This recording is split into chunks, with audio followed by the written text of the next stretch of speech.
तो दोस्तों, क्योंकि रिश्तों के भी रूप बदलते हैं कि आज के एपिसोड की शुरुआत वृंदा से होती है, जो कि अपने कमरे में सामान पैक कर रही होती है। पैकिंग करते करते उसके मन में बार बार अंगद की कही हुई कड़वी बातें गूंजने लगती है। उसके चरित्र पर लगाए हुए आरोप, उसके प्यार और वफादारी पर उठाए गए सवाल और उसके बच्चे को लेकर कही गई बातें उसे अंदर तक तोड़ रही होती है। तो इन सब यादों के बीच उसकी आंखों से आंसू बहने लगते हैं। टूटे हुए दिल के साथ वो फैसला करती है कि अब उस घर में रुकने का कोई मतलब ही नहीं रह गया है। उसे लगता है कि जिस जगह उसकी इज्जत और सम्मान की कोई कीमत ही नहीं है, वहां उसका रहना भी बेकार है। सबसे ज्यादा दर्द उसे इस बात का होता है कि उसकी बेइज्जती कोई पराया नहीं बल्कि उसका अपना पति कर रहा है। वो मन ही मन तय कर लेती है कि अब अंगद के लौटने पर वो साफ कर देगी कि जहां भरोसे की जगह शक ने ले ली हो, वहां रिश्ते को ढोने का कोई मतलब नहीं बचता। उधर दूसरी तरफ अंगद घर लौट रहा होता है। उसके मन में भी उथल पुथल चल रही होती है। वो सोचता है कि आज उसे वृंदा से हर हाल में बात करनी होगी और अपने सारे सवालों के जवाब लेने होंगे। लेकिन घर के बाहर पहुंचते ही एक अजीब घटना होती है। एक आदमी उससे टकराता है और उसके हाथ की फाइल नीचे गिर जाती है। वो आदमी फिर जल्दी से फाइल उठाकर वहां से निकल जाता है, लेकिन अंगद को यह बात थोड़ी अजीब लगती है। तभी उसे जमीन पर एक कार्ड दिखाई देता है। तो कार्ड उठाकर देखने पर पता चलता है कि वो एक तलाक के मामलों के वकील का विजिटिंग कार्ड है। ये देखते ही अंगद के होश उड़ जाते हैं। उसका पहला ख्याल यही आता है कि शायद वृंदा ने तलाक के लिए वकील बुलाया है। उसके मन का गुस्सा और शक एक बार फिर भड़क उठता है।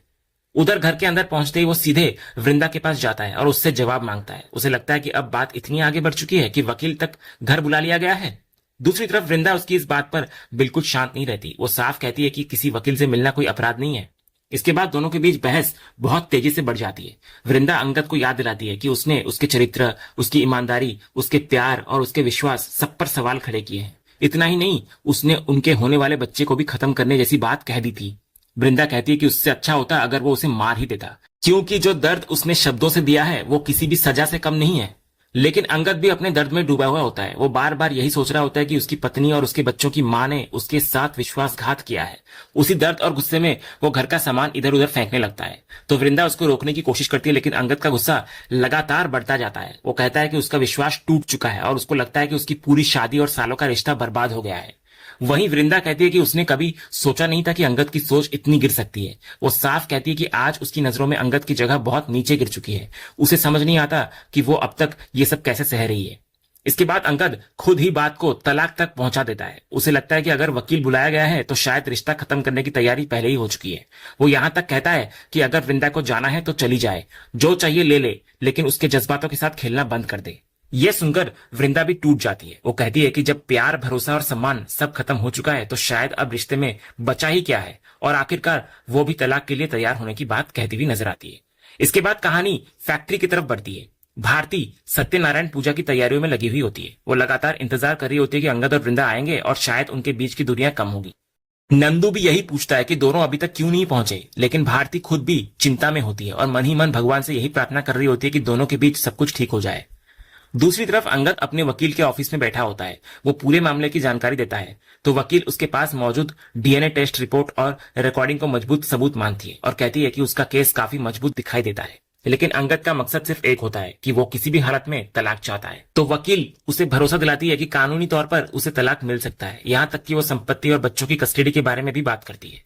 उधर वृंदा भी अपने वकील से मिल रही होती है, लेकिन उसकी सोच अलग होती है। वो साफ कह देती है कि उसे पैसे, संपत्ति या किसी आर्थिक लाभ में कोई इंटरेस्ट नहीं है। उसकी सिर्फ एक ही मांग है कि उसे अपने बच्चों की कस्टडी चाहिए और तलाक की प्रक्रिया जल्द पूरी होनी चाहिए। इधर अंगद की वकील भी बच्चों की कस्टडी की बात करती है, लेकिन जैसे ही बात वृंदा के चरित्र पर आती है, अंगद उसको रोक देता है। वो साफ कहता है कि वो यहाँ अपनी पत्नी की बुराई सुनने नहीं आया है।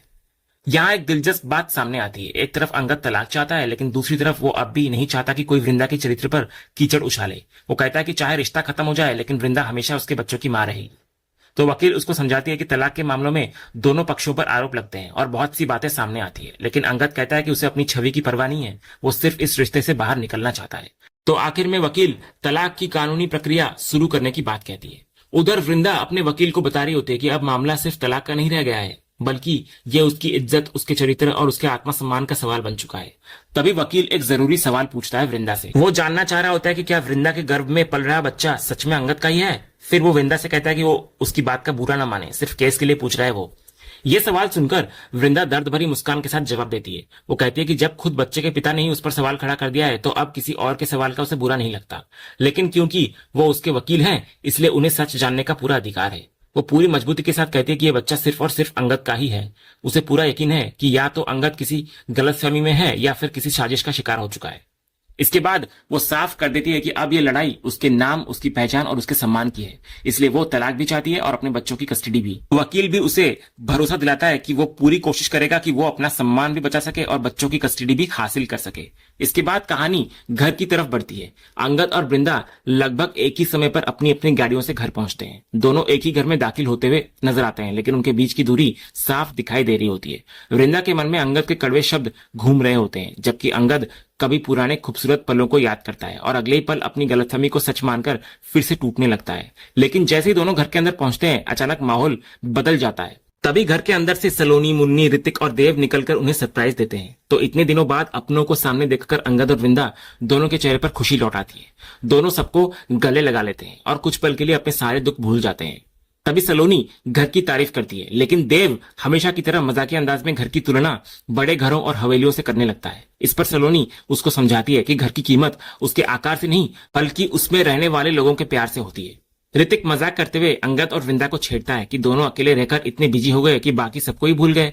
मुन्नी भी उसी बात को आगे बढ़ाती है, तो दोनों के चेहरे पर मजबूर मुस्कान आ जाती है, लेकिन अंदर की सच्चाई सिर्फ वही जानते हैं। इसके बाद सभी बैठकर बातें करने लगते हैं। मुन्नी बड़ी खुशी से बता रही होती है कि वो, सलोनी और वृंदा एक ही समय पर मां बनने वाली है। वो भविष्य की प्यारी तस्वीर बनाती है कि कैसे तीनों के बच्चे साथ खेलेंगे और साथ बड़े होंगे। तभी देव बीच में बोलता है कि उसका बच्चा खिलौनों से नहीं बल्कि क्रिकेट से खेलेगा। वही सलोनी प्यार से कहती है कि बेटा हो या बेटी, सबसे बड़ी बात यह है कि वो उनके प्यार की निशानी होगी। इसी दौरान ऋतिक नोटिस करता है कि अंगद सामान्य नहीं लग रहा। वो उससे पूछता है कि आखिर उसे क्या परेशानी है। फोन पर भी वो तनाव में लग रहा था। तो कुछ पल के लिए ऐसा लगता है कि अंगद सब सच बता देगा, लेकिन तभी वृंदा बीच में बात को टोक देती है और फैक्ट्री में होने वाली सत्यनारायण पूजा का जिक्र कर देती है, क्योंकि वो नहीं चाहती कि अभी अभी आए हुए परिवार वालों पर इतना बड़ा सदमा टूट पड़े। इसके बाद वो सभी को पूजा में चलने का निमंत्रण देती है। तो देव पहले थोड़ा आराम करने की बात करता है, लेकिन सलोनी उसे भी साथ चलने के लिए मना लेती है।